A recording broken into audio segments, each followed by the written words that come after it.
اعوذ باللہ من الشیطان الرجیم بسم اللہ الرحمن الرحیم۔ صلی اللہ تعالی وسلم کے حکم کی باری آتی تو صحابہ کرام علیہم رضوان بڑھ چڑھ کر رسول اللہ صلی اللہ تعالی علیہ وسلم کی اطاعت کے اندر حصہ لیتے اور میرے آقا علیہ الصلوۃ والسلام کے ایک فرمان پر اپنی جانیں لٹانے کے لیے تیار ہو جاتے۔ صحابہ کرام علیہم رضوان کی یہ شان تھی۔ تو جو بندہ ان صحابہ کرام علیہم رضوان کی شان کو پڑھتا ہے، رسول اللہ صلی اللہ تعالی علیہ وسلم کے ساتھ جو ان کی محبت تھی اور ان کی الفت تھی اور عشق رسول جو ان کے دلوں میں رچ بس چکا تھا، جب بندہ ان کو پڑھتا ہے تو پڑھنے والے کے دل کے اندر بھی رسول اللہ کی محبت پیدا ہوتی ہے اور اطاعت کا جذبہ پیدا ہوتا ہے اور اتباع کا شوق پیدا ہوتا ہے جب بندہ صحابہ کرام علیہم رضوان کی حالات و واقعات کو پڑھتا ہے۔ تو ان کے حالات و واقعات کو پڑھنا اور سننا بندے کے لیے باعث سعادت ہے، باعث رحمت ہے اور انشاءاللہ قیامت والے دن باعث نجات بھی ہوگا اس کا۔ قرآن مجید کے اندر اللہ تبارک و تعالی نے صحابہ کرام علیہم رضوان کی شان و عظمت اور ان کی صفات یہ بیان کی ہیں۔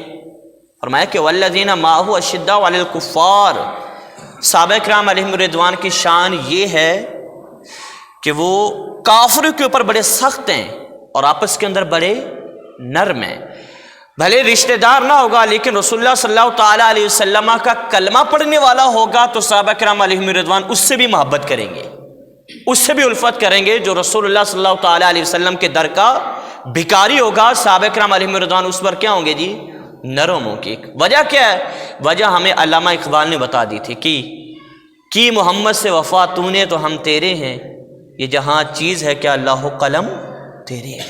یہ اصول تھا بس۔ انہوں نے کہا جو رسول اللہ کا ہے وہ ہمارا ہے، جو رسول اللہ کے نہیں وہ ہمارا نہیں ہے، اگرچہ قریبی رشتہ داری کیوں نہ ہو۔ لا تجد قوم یؤمنون باللہ والیوم الآخر، اس کا یہی تو معنی تھا۔ یوادون من حاد اللہ ورسولہ ولو کانوا آباءہم، جو اللہ اور اس کے رسول کا دشمن ہے تو جو بندہ صاحب ایمان ہے، مومن ہے، وہ کبھی بھی ان سے محبت نہیں کرے گا، کبھی ان سے دوستی نہیں لگائے گا۔ کیوں؟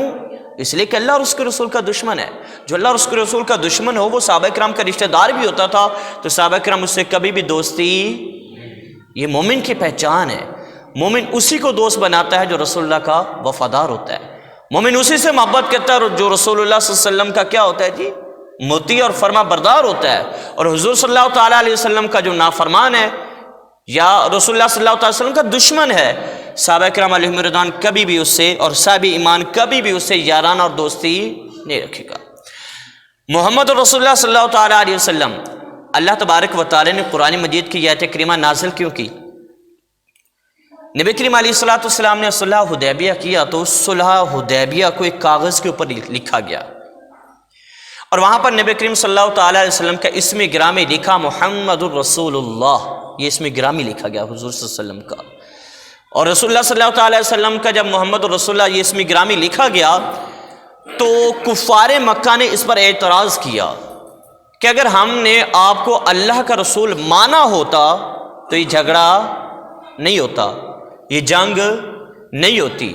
صحابہ کرام علیہم رضوان بھی وہاں پر موجود تھے، رسول اللہ بھی وہاں پر موجود تھے، کفار مکہ بھی وہاں پر موجود تھے۔ انہوں نے جب اس بات پر اعتراض کیا تو رسول اللہ صلی اللہ تعالیٰ علیہ وسلم نے حضرت مولا علی کو حکم دیا کہ مولا اے علی رضی اللہ تعالیٰ عنہ اس کو کیا کر دو؟ مٹا دو۔ حضرت علی رضی اللہ تعالیٰ عنہ نے نبی کریم علیہ السلام کی بارگاہ میں عرض کیا یا رسول اللہ میں تو آپ کا نام مٹا سکتا نہیں ہوں، میں نہیں مٹا سکتا۔ رسول اللہ صلی اللہ تعالیٰ علیہ وسلم نے خود کاغذ پکڑا اور جو رسول اللہ تھا نا حضور نے اس کو کیا کر دیا؟ ریز کر دیا، مٹا دیا۔ اور صدیق اکبر کی بات یاد آ گئی۔ صدیق اکبر نے میرے آقا علیہ السلام نے ایک انگوٹھی دی اور فرمایا اے صدیق جا اس پر اللہ لکھوا کر لا۔ کیا لکھوا کر لا؟ اللہ۔ تو صدیق اکبر رضی اللہ تعالیٰ عنہ گئے اور جا کر نا نقاش کے پاس، لکھنے والے کے پاس جب گئے نا اسے کہا کہ تو یہاں پر لکھ دے اللہ اور محمد الرسول اللہ، اللہ کا نام بھی لکھ دے اور میرے آقا کا نام بھی لکھ دے۔ صدیق اکبر نے یہ دو نام اللہ اور اس کے رسول کا نام بتلایا اس کو لکھنے والے کو، اس نے لکھا، یہی نام لکھا اور صدیق اکبر نے انگوٹھی پکڑی اور رسول اللہ کی بارگاہ میں لے کر آ گئے۔ جب رسول اللہ صلی اللہ علیہ وسلم کی بارگاہ میں انگوٹھی دی، حضرت صدیق اکبر رضی اللہ تعالی عنہ نے وہ انگوٹھی پیش کی تو کریم آقا علیہ السلام نے دیکھا اوپر لکھا ہوا محمد اللہ محمد اور ابو بکر صدیق رضی اللہ تعالیٰ عنہ، یہ لکھا ہوا ہے۔ آقا نے فرمایا صدیق کہ میں نے تو کہا تھا تو اللہ کا نام لکھوا کر لا، تو یہ تو نام بڑھ گئے ہیں، یعنی اللہ بھی لکھا ہوا ہے، محمد رسول اللہ بھی لکھا ہوا ہے، اور تیرا نام بھی اوپر لکھا ہوا ہے۔ عرض کرتے ہیں رسول اللہ صلی اللہ تعالی وسلم مجھے اور پتہ نہیں ہے، میں نے بس اس کو یہ کہا کہ اللہ کے ساتھ اللہ کے رسول کا نام بھی لکھنا، میں نے گوارا نہیں کیا کہ اللہ کے نام کے ساتھ رسول اللہ کا نام نہ ہو، میں اس کو جدا کر دوں، جدا کرنا میں نے گوارا نہیں کیا۔ آقا نے پوچھا پھر یہ ابو بکر کس نے لکھا ہے ساتھ میں؟ ابو بکر کہ رسول اللہ مجھے اس کا پتہ نہیں، میں نے اس کو نہیں کہا یہ لکھنے کا۔ اتنے میں جبریل آ گیا، جبریل نے آ کر معاملہ حل کر دیا۔ جبریل نے آ کر میرے کریم آقا علیہ السلام کی بارگاہ میں عرض کی، اے اللہ کے نبی، اللہ تبارک و تعالیٰ کے حکم سے انگوٹھی پر یہ ابو بکر لکھا ہے، اور وہ اس لیے کہ ابو بکر نے گوارا نہیں کیا کہ آپ کا نام رب کے نام سے جدا کرے، اور رب نے گوارا نہیں کیا ابو بکر کا نام آپ کے نام سے جدا کرے۔ سبحان اللہ۔ رب العالمین نے چاہا کہ جیسے صدیق چاہتا ہے کہ رب کے نام کے ساتھ اس کے رسول کا نام ہو، اب رب چاہتا ہے کہ رسول کے نام کے ساتھ ابو بکر کا نام ہو۔ محبت ہو تو ایسی ہو۔ انہوں نے محبت کیوں؟ پھر محبت بھی تو کمال کی تھی نا صدیق اکبر کی۔ آقا نے کیا فرمایا تھا؟ فرمایا کہ ساروں کے میں نے احسانات کے بدلہ دنیا کے اندر ہی چکا دیا، جس نے مجھ پر جو بھی احسان کیا میں نے اس کا بدلہ دنیا میں دے دیا۔ ایک ابو بکر کی ذات ہے، ایک ابو بکر کی ذات ہے کہ ابو بکر نے جو دین کے لیے قربانیاں دی، دین کے لیے جو احسانات کیے، یہاں پر اس کا بدلہ نہیں دیا گیا۔ اللہ تبارک و تعالیٰ قیامت والے دن صدیق اکبر کے احسانات کا بدلہ اسے عطا کر دے گا۔ صدیق اکبر کے احسانات کا بدلہ اسے۔ تو صلح حدیبیہ کے اندر محمد رسول اللہ، کافروں نے اس پر اعتراض کیا، کافروں نے، کریم آقا علیہ السلام نے اس کو ریز کر دیا رسول اللہ کو۔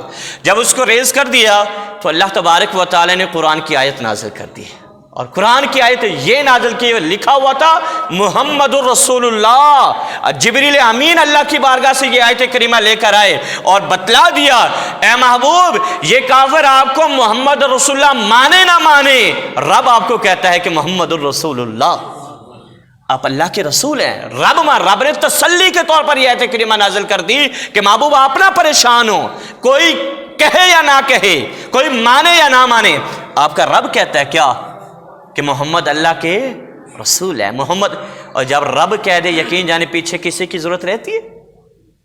پیچھے کوئی بات رہ جاتی ہے؟ جب خالق کائنات ہی کہہ دے، رب العالمین کا فرمان ہی آ جائے اور رب تسلی نازل کر دے، کسی کے تسلی کی حاجت رہتی ہے؟ یہ شان میرے آقا علیہ السلام کی، یہ شان تاجدار انبیاء کی، یہ شان تاجدار کائنات کی کہ رب العالمین حضور کی تسلی کے اندر آیتیں نازل کر دے اور فرما دے کہ اے محبوب کافر آپ کے نام کے مٹانے کا کہتے ہیں، یہ مٹ جائیں گے اور آپ کا نام اب بھی چل رہا ہے، قیامت تک چلتا رہے گا۔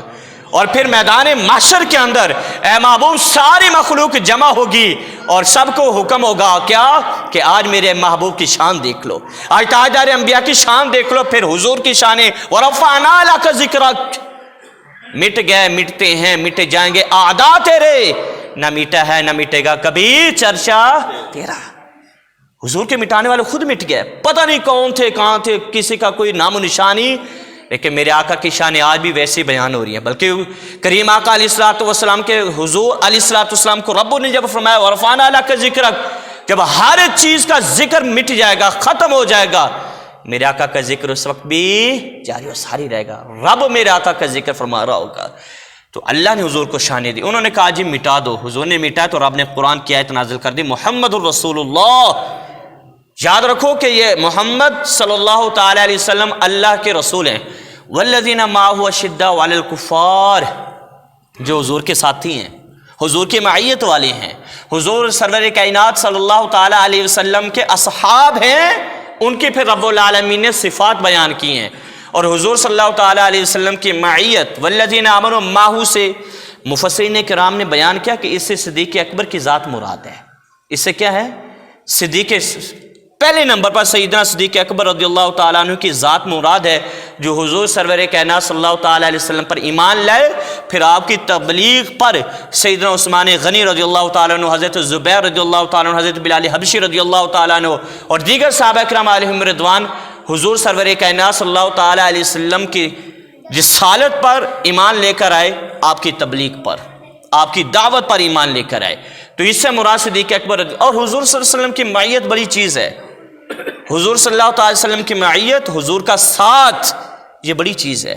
صحابہ کرام علیہم الرضوان کو کبھی حضور علیہ الصلوۃ والسلام فرماتے نا مانگو کیا مانگتے ہو، تو حضور سے یہی عرض کرتے یا رسول اللہ آپ کا ساتھ مانگتے ہیں، رفاقت رسول مانگتے ہیں، آپ کی رفاقت۔ وہ حضرت ربیعہ رضی اللہ تعالیٰ عنہ کو کریم آقا علیہ الصلوۃ والسلام یہ خود بیان کرتے ہیں کہ میرا معمول یہ تھا کہ حضور سرور کائنات صلی اللہ تعالیٰ علیہ وسلم کے لیے میں تہجد کے وقت پانی بھی لے کر حاضر ہوتا، مسواک بھی لے کر حاضر ہوتا۔ حضور بیدار ہوتے تو میں پانی اور مسواک پیش کرتا، پانی اور مسواک پیش کرتا، میرا یہ معمول تھا۔ اور میرے ایک سرور کائنات صلی اللہ تعالی وسلم کی خدمت کی اس طریقے سے۔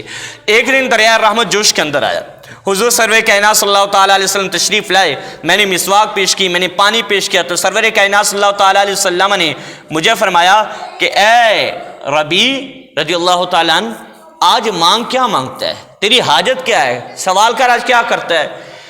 کریم آقا علیہ الصلوۃ والسلام نے جب اسے یہ کہا نا کہ سوال کر مانگ کیا مانگتا ہے، تو حضرت ربیعہ نے کیا مانگا؟ حضرت ربیعہ رضی اللہ تعالیٰ عنہ نے عرض کی یا رسول اللہ صلی اللہ تعالی وسلم، ربیعہ جنت کے اندر آپ کی رفاقت مانگتا ہے، گویا کہ آپ کی غلامی مانگتا ہے۔ یا رسول اللہ جس طرح یہاں پر میں آپ کی خدمت کر رہا ہوں، آپ کی غلامی کے اندر ہوں، آپ کی رفاقت کے اندر ہوں، یا رسول اللہ میں جنت میں بھی آپ کی رفاقت ہی مانگتا ہوں۔ میرے آقا نے فرمایا او غیر ذالک، یعنی یہ تو مل گئی تجھے۔ اب دیکھیں میرے حضور نے فرمایا یہ تجھے مل گئی، اس کے علاوہ مانگ، اور کیا مانگتا ہے؟ انہوں نے کہا یا رسول اللہ صلی اللہ تعالی وسلم اگر آپ کی رفاقت مل گئی نا تو ربیعہ کو دونوں جہان کی نعمتیں مل گئی۔ کچھ بچ گیا؟ جب آپ ہی کی رفاقت مل گئی، یعنی آپ کی صحبت مل گئی، آپ کی معیت مل گئی، آپ کا ساتھ مل گیا، آپ کی غلامی جنت کے اندر مل گئی، تو ربیعہ کو ہر چیز گویا کہ مل گئی۔ اور کون دیتا ہے دینے کو منہ چاہیے، دینے والا ہے سچا ہمارا نبی، ملک کونین میں انبیاء تاجدار، اور تاجداروں کا آقا ہمارا نبی، کون دیتا ہے دینے کو۔ تو حضور سرور کائنات صلی اللہ تعالیٰ علیہ وسلم نے حضرت ربیعہ کو اپنی رفاقت عطا کی جنت کا۔ اور حضور نے فرمایا تو اور مانگ لے، کیا مانگنا؟ کہا یا رسول اللہ اگر آپ کی رفاقت مل گئی باقی کوئی چیز پیچھے۔ انہوں نے سرور کائنات صلی اللہ تعالیٰ علیہ وسلم کی ذات کے لیے قربانیاں دی، دین کے لیے قربانیاں دی، اور حضور کی محبت کے اندر جو حکم بھی آتا گیا نا، ہر چیز کو چھوڑ چھاڑ کرنا، حضور سرور کائنات کے حکم پر لبیک کہتے چلے گئے۔ حتیٰ کہ میں نے کہا نا قریبی رشتہ دار بھی ہو، اور جب رسول اللہ صلی اللہ تعالیٰ علیہ وسلم کے حکم کے مخالف وہ حکم چلائے تو صحابہ کرام اس کی پرواہ نہیں کرتے تھے، بلکہ لبیک یا رسول اللہ کہتے تھے۔ حضرت سعد رضی اللہ تعالیٰ عنہ کے بارے میں نہیں ہے، جب ایمان لے کر آئے نا حضرت سعد رضی اللہ تعالیٰ عنہ، تو قبیلے کے لوگوں نے آپ کو منحرف کرنے کی کوشش کی، کہنے لگے کہ دامن اسلام چھوڑ دو، دامن سرور کائنات چھوڑ دو، حضور سرور کائنات صلی اللہ تعالی وسلم کا جو تو نے کلمہ پڑھا ہے نا، جس کو تو نبی ماننے لگا ہے اور اپنے بتوں کو خلاف ہو گیا، اپنے قبیلے کے خلاف ہو گیا، تیرے بہتر یہ ہے کہ اس کو چھوڑ اور واپس پلٹ کر آ جا۔ میں کیا کہتا ہوں، صحابہ کرام علیہم رضوان یہی کہتے تھے کہ اب جان تو جا سکتی ہے، دامن مصطفیٰ نہیں جا سکتا۔ قبیلے والوں نے زور لگایا، رشتہ داروں نے زور لگایا، کوئی بھی کامیاب نہ ہوا۔ آپ کو ایمان سے منحرف کرنے میں کوئی بھی کامیاب نہ ہوا، تو آخر کار اس کی والدہ کو بہکایا، اور اس کی والدہ نے اپنے بچے کے خلاف حضرت سعد رضی اللہ تعالیٰ عنہ کے خلاف کیا کر دی، ایک کام شروع کر دیا، اور بلا کر کہا کہ اگر تو نے وہ کلمہ نہ چھوڑا، اگر تو نے اطاعت رسول نہ چھوڑی، تو نے دامن مصطفیٰ نہ چھوڑا، تو پھر دیکھ لے تیری ماں بھوک ہڑتال کرے گی اور بھوکی پیاسی رہے گی حتیٰ کہ موت آ جائے۔ ماں نے کام شروع کر دیا۔ حضرت رضی اللہ تعالیٰ عنہ نے ماں کو نہ دیکھا، تو قرآن مجید کی آیت کریمہ ہے، ایک سن لیں، آیت کریمہ ہے قرآن مجید کی کہ وَإِن جَاهَدَاكَ عَلَىٰ أَن تُشْرِكَ بِي مَا لَيْسَ لَكَ بِهِ عِلْمٌ فَلَا تُطِعْهُمَا۔ تیرے ماں باپ تجھے اللہ اور اس کے رسول کے خلاف بہکائیں، وَإِن جَاهَدَاكَ، یا تیرے ماں باپ زور لگائیں کہ تو اللہ کے ساتھ کسی کو شریک ٹھہرائے، مَا لَيْسَ لَكَ بِهِ عِلْمٌ، جس کا تجھے پتہ ہی نہ ہو، تو فَلَا تُطِعْهُمَا، اس وقت ماں باپ کی فرما برداری اطاعت نہیں کرنی۔ تو حضرت ابو سعد رضی اللہ تعالیٰ عنہ کے بارے میں یہ آیت کریمہ نازل ہوئی ماں نے بھوک ہڑتال شروع کر دی، ماں کھانا نہیں کھا رہی۔ ایک دن گزرا، 2 گزرے، 3 گزرے۔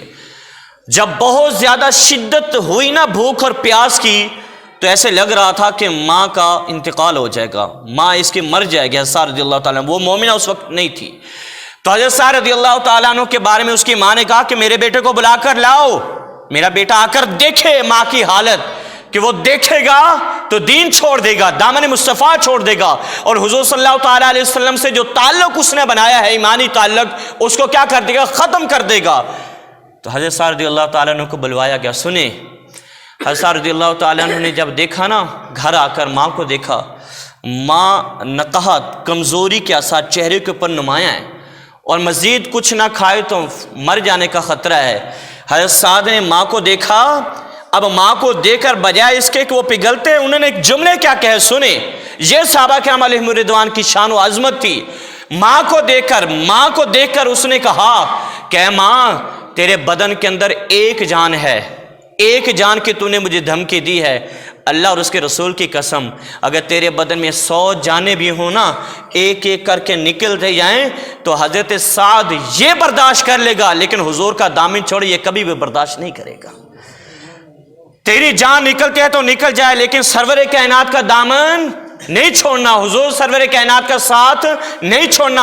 اب کلمہ پڑھ لیا ہے، اللہ اور اس کے رسول کو مان لیا ہے، اب لا کوئی بغاوت پر اکسائے، یہ جان تو جا سکتی ہے لیکن حضور سے سب بغاوت نہیں ہو سکتی، اللہ اور اس کے رسول کی مخالفت نہیں ہو سکتی۔ اب کلمہ پڑھ لیا ہے تو بس ہر حال میں یہی کہنا ہے کہ یا رسول اللہ، آپ جہاں بھی پکاریں گے تو لبیک یا رسول اللہ، ہم حاضر ہوں گے۔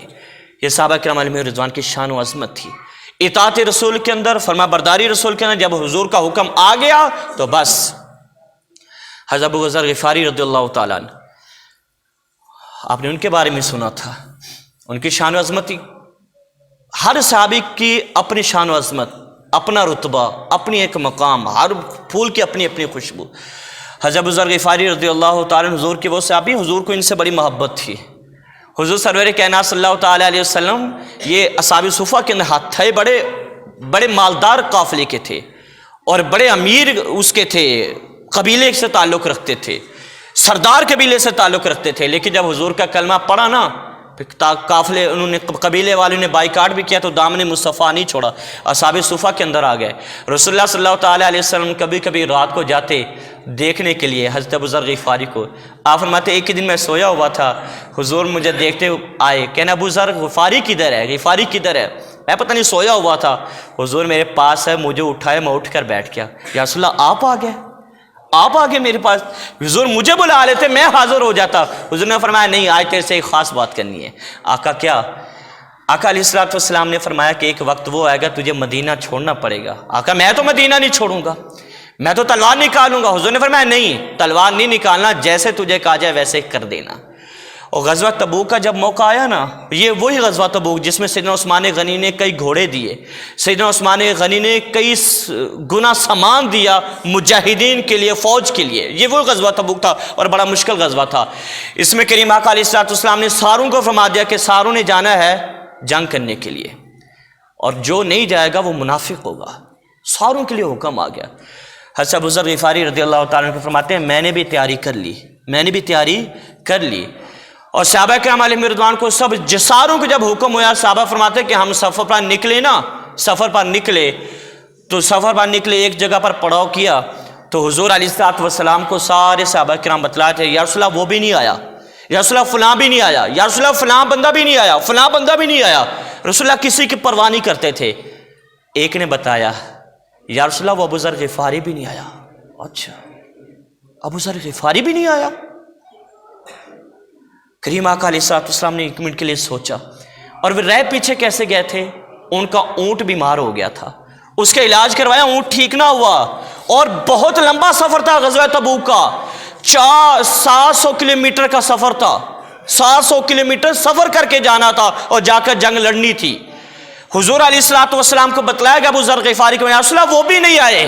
ابو ذر غفاری کا اونٹ بیمار ہو گیا، کسی نے بتلایا، اونٹ کا علاج کروایا، اونٹ ٹھیک نہ ہوا، قافلہ آگے نکل گیا۔ تو دیکھیں ابو ذر غفاری رضی اللہ تعالیٰ عنہ اونٹ ضرورت ہوتی نا ریگستان کے اندر، لیکن انہوں نے کیا کیا، اپنا جتنا سامان تھا پیٹھ کے اوپر لاد لیا، اونٹ کو چھوڑ دیا اور چل پلے قافلے کے لیے۔ کیوں؟ حضور کی اطاعت کرنی تھی، حضور کی فرما برداری کرنی تھی۔ آقا نے جو بلوایا تھا پھر لبیک یا رسول اللہ کہنا نہیں تھا۔ وہ خالی نعرے والے تو نہیں تھے، وہ تو حقیقی طور پر رسول اللہ پر جان نچھاور کرنے والے تھے۔ آپ سوچ سکتے ہیں ریگستان کا سفر ہو، اکیلا بندہ ہو، پانی بھی نہیں ہے اور اونٹ چاہیے ہوتا ہے، سامان بھی اٹھائے، لیکن ابو ذر نے کیا کیا، وہ سامان اپنی پیٹھ کے اوپر لا دیا۔ میرے آقا بھی محبت کرتے تھے، میرے آقا فرماتے وہ نہیں رہ سکتا، ابو ذر غفاری نہیں رہ سکتا، وہ آئے گا، وہ میرا دیوانہ آئے گا، میرا عاشق آئے گا، مجھ سے محبت کرتا ہے، وہ ضرور آئے گا۔ حضور انتظار کے اندر ہے، پڑاؤ کیا ہوا ہے۔ میرے آقا دیکھتے ہیں کہ ابو ذر ادھر سے آ جائے، وہ تو رہ نہیں سکتا، اونٹ بیمار ہو گیا، پیٹھ کے اوپر سامان لا دو، دور سے نظر آئی۔ میرے آقا نے صحابہ کرام بہت آؤ دیکھو، صحابہ کو بلایا اور دیکھو میرا ابو ذر آ رہا ہے، اور دیکھو پیٹھ کے اوپر سامان لادا ہوا ہے، ریگستان کا علاقہ ہے، پانی ملتا نہیں ہے، اونٹ بھی تھک جائے۔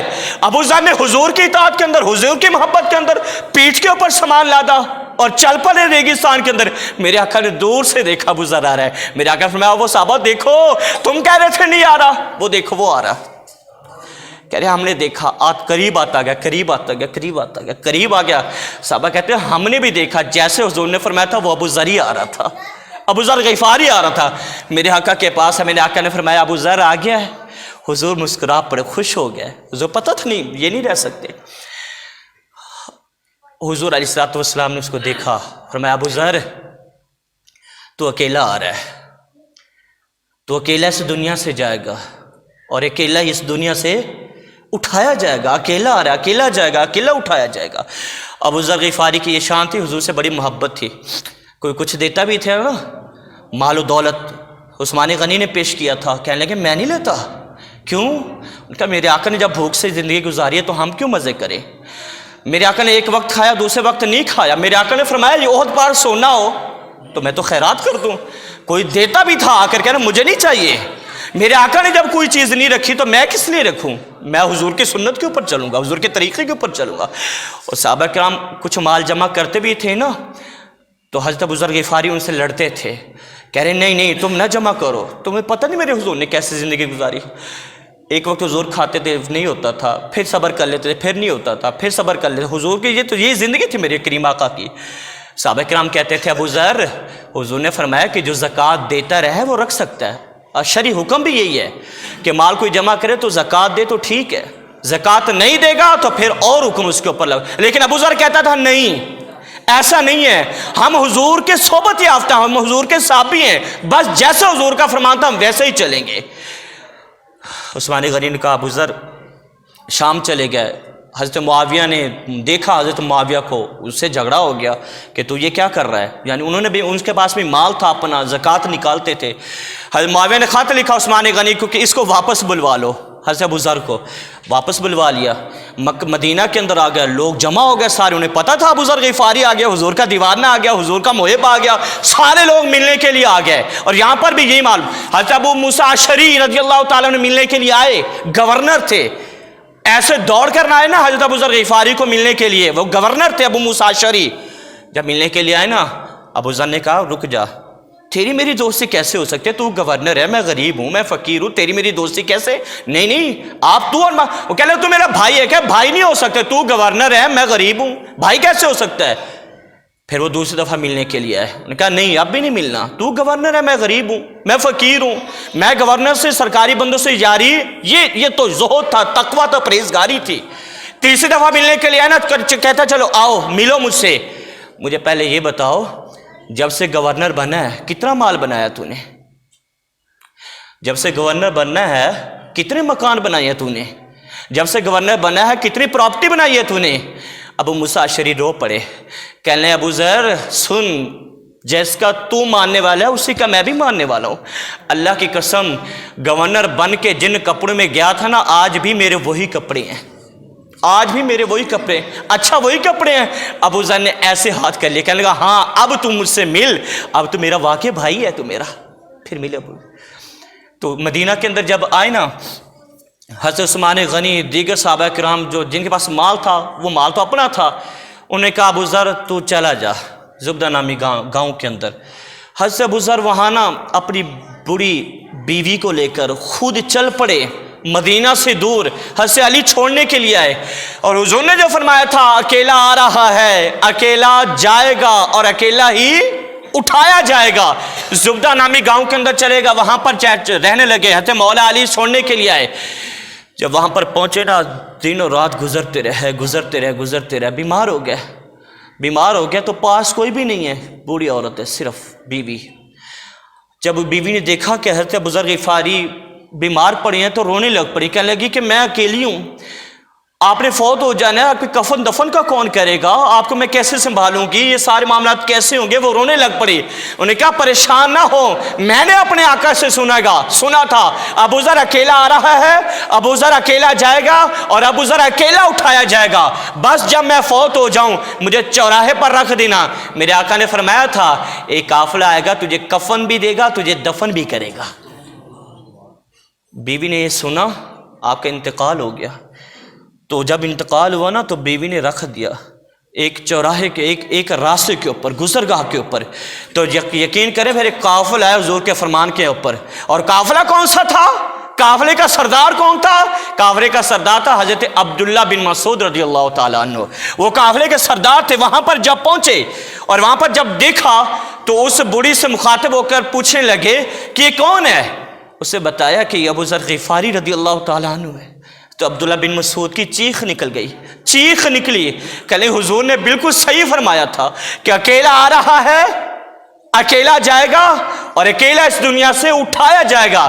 حضرت عبداللہ بن مسعود رضی اللہ تعالی عنہ انہوں نے آپ کو کفن بھی دیا، آپ کا نماز جنازہ بھی پڑھایا اور آپ کو دفن بھی کیا، اور آپ نے جاتے ہوئے وصیت کی تھی کہ مجھے کفن وہ بندہ دے جس نے کبھی بھی سرکاری عہدہ قبول اور جس نے زندگی میرے حضور کے مطابق گزاری ہو، میرے آقا کی اطاعت اور فرما برداری کے اندر گزاری ہو، کیونکہ میرے کریم آقا علیہ السلام نے سب کچھ ہوتے ہوئے بھی فقیری کو اختیار کیا۔ ابوذر بھی کس کو اختیار کرتا ہے، فقیری کو اختیار کرتا ہے۔ اور میرے حضور نے فرمایا تھا کہ جس نے موسیٰ علیہ السلام کو دیکھنا ہو، ان کا صبر، ان کی قناعت، ان کا زہد، ان کا تقوی، تو میرے ابوذر کو دیکھ لے۔ میرا ابوذر اس دنیا میں حضرت عیسیٰ علیہ السلام کی مثل ہے، یہ حضرت ابوذر غفاری رضی اللہ تعالیٰ عنہ تھے۔ میرے آقا کے صحابہ کرام علیہم رضوان کی شان تھی، ہر لمحہ ہر لحظہ انہوں نے زندگی بسر کرنی ہے تو حضور کی اطاعت کے اندر، حضور کے فرما برداری کے اندر، تاجدار کائنات صلی اللہ علیہ وسلم کے فرامین کے مطابق زندگی بسر کرنی ہے۔ جو حضور کا حکم ہے صحابہ کرام علیہم رضوان کا وہی عمل ہے۔ اللہ ہمیں بھی یہ نصیب کرے، اللہ ہمیں بھی حضور علیہ السلام کی سچی محبت، پکی محبت اور حضور سرور کائنات صلی اللہ تعالیٰ علیہ وسلم کے فرامین پر عمل کرنے کی سعادت نصیب فرمائے۔ آمین۔ وآخر دعوانا الحمد للہ رب العالمین۔